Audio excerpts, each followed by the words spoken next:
បាទសូមជម្រាបសួរបងប្អូនទាំងអស់គ្នាដែលចូលចិត្តនៃការវិនិយោគជាមួយនឹង cryptocurrency គឺប្រព័ន្ធលុយអេឡិចត្រូនិកបាទអញ្ចឹងថ្ងៃនេះខ្ញុំបាទសូមធ្វើការបង្ហាញពី website មួយដែលមានឈ្មោះថា Ripple Trade ដល់បងប្អូនទាំងអស់គ្នាបាទចំពោះ website Ripple Trade នេះគឺអាចផ្ដល់ប្រាក់ចំណេញឲ្យយើងក្នុង 1% នៃដើមទុនដែលយើងវិនិយោគជារៀងរាល់ថ្ងៃបាទឥឡូវនេះខ្ញុំបង្ហាញពីរបៀបនៃការចុះឈ្មោះ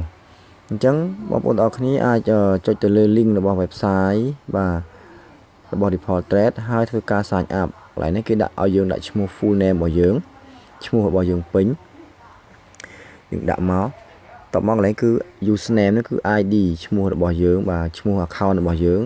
អានេះគឺ password account របស់យើងខាងក្រោមនេះគឺ Gmail របស់យើងបាទយើងដាក់ Gmail យើងចូលមកហើយកន្លែងនេះគឺយើងដាក់ប្រទេសយើងរស់នៅបាទកន្លែងយើងនេះយើងដាក់ Cambodia យើងយកពាក្យ Cambodia មកបាទបើយើងនៅកូរ៉េយកពាក្យកូរ៉េមកយើងនៅខ្មែរយើងដាក់ពាក្យខ្មែរមកយើងនៅប្រទេសណាយើងដាក់ប្រទេសហ្នឹងមកតែប្រទេសពិតប្រាកដដែលយើងរស់នៅណាមិនមែនប្រទេសអចិន្ត្រៃយ៍ទេអញ្ចឹងកន្លែងនេះគឺ Cambodia អញ្ចឹងយកពាក្យ register បន្ទាប់ពីយើងយកពាក្យ register ហើយយើងចូលទៅក្នុង account យើងនឹងចេញdashboard ឲ្យយើងបាទ dashboard ឲ្យយើងមួយវាមានបាទបែបនេះបាទគឺមានកន្លោន4នេះបាទអញ្ចឹងខាងលើនេះពណ៌លឿងនេះគឺជា Bitcoin Invest គឺជាកន្លោនដែលយើងចង់វិនិយោគបាទចង់ធ្វើការបាញ់កាក់ចូលជា Bitcoin បាទហើយពណ៌ផ្ទៃមេនេះគឺជា Ripple Trade ខាងពណ៌ប្រផេះនេះគឺ Ethereum អញ្ចឹងនៅក្នុង website Ripple Trade នេះគឺគេអាចឲ្យយើងវិនិយោគចំនួនកាក់3ប្រភេទបាទគឺមាន Bitcoin និង Ripple Trade និង Ethereum បាទ Ripple និង Ethereum យើងកាក់ទាំង3ប្រភេទនេះគឺយើងអាចធ្វើការវិនិយោគជាមួយនឹង website Ripple Trade បានដែលផ្ដល់ប្រាក់ចំណេញឲ្យយើង 1% នៃដើមទុនដែលយើងវិនិយោគបន្ទាប់ពីយើងបាន sign up ហើយវានឹងចេញផ្ទាំង dashboard បែបនេះមកឲ្យយើងហើយយើងចុចយកពាក្យត្រី3ខាងលើនេះហើយយើងចូលទៅបំពេញបែបបទរបស់យើងដូចជានៅក្នុងprofile setting ជាមុនសិនយើងបំពេញមកនេះវាមានឈ្មោះរបស់យើងនិងថ្ងៃខែឆ្នាំដែលយើងបាន sign up បាទ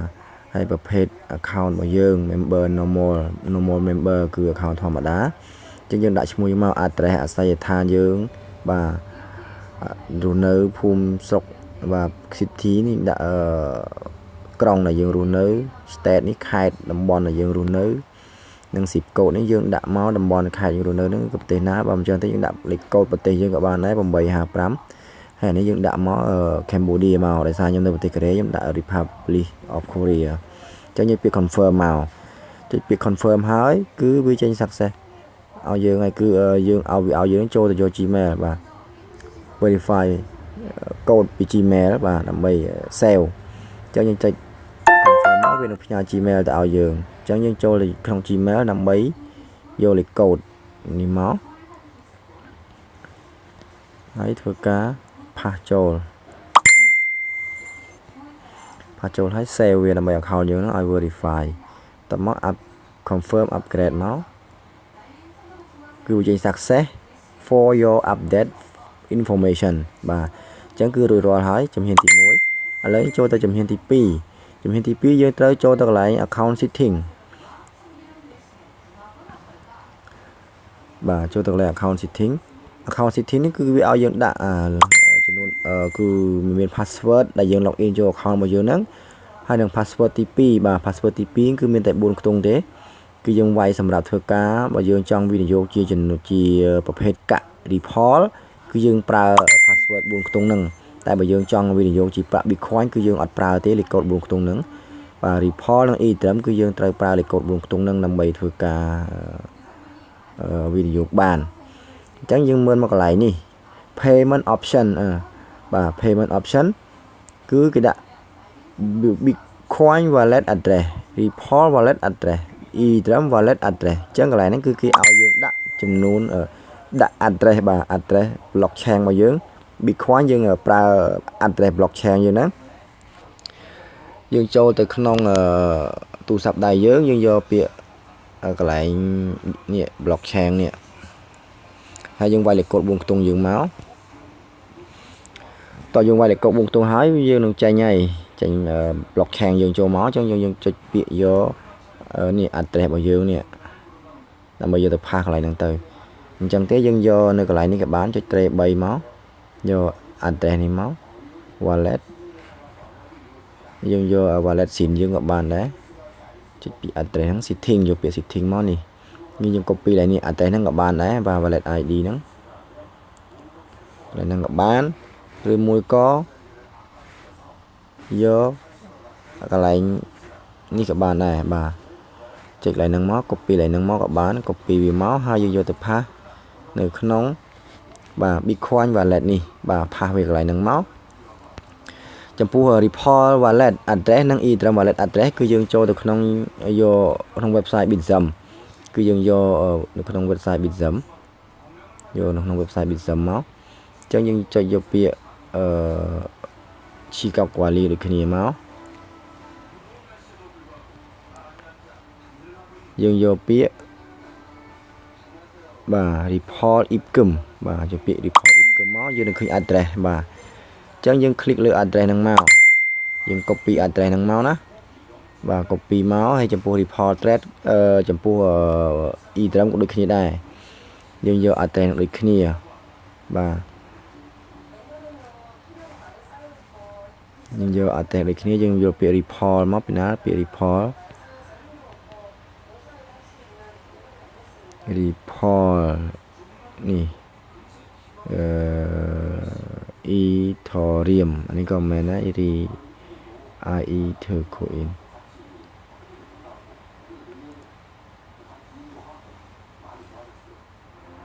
Ethereum បាទហ្នឹងគឺ Ethereum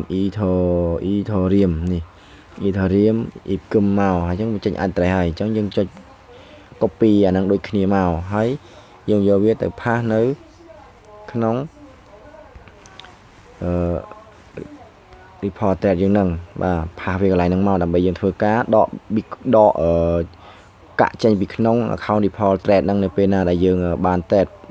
បានចុងការប្រាក់ចំណេញគឺយើងចង់ដកគឺយើងនឹងដកតាមរយៈ address ហ្នឹងហើយក្រុមហ៊ុនគេនឹងបញ្ជូន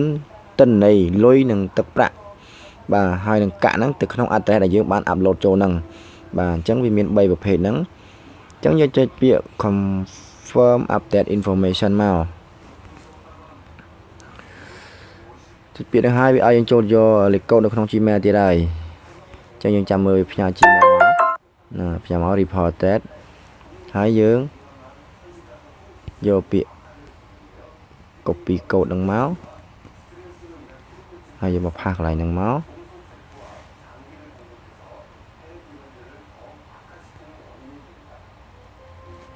បាទហើយចុចពាក្យ verify now អញ្ចឹងគឺ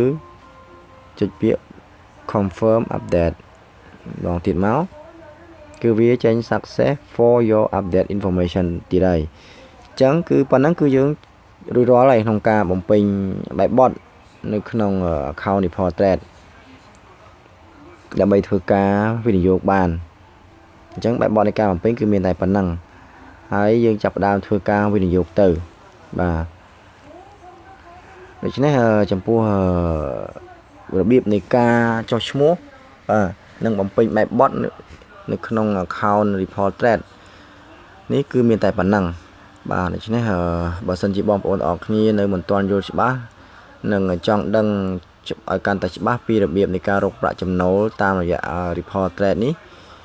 អាចទំនាក់ទំនងមកខ្ញុំបានបាទតាមរយៈលេខទូរស័ព្ទ010 96 77 78 74នៅក្នុងប្រទេសកូរ៉េបាទអញ្ចឹងវីដេអូនេះគឺមានតែប៉ុណ្ណឹងទេបាទសម្រាប់អរគុណច្រើនសម្រាប់បងប្អូនទាំងគ្នាដែលបានទស្សនានិងធ្វើការចែករំលែកបាទហើយថ្ងៃនេះមានតែប៉ុណ្ណឹងទេបាទសូមអរគុណច្រើន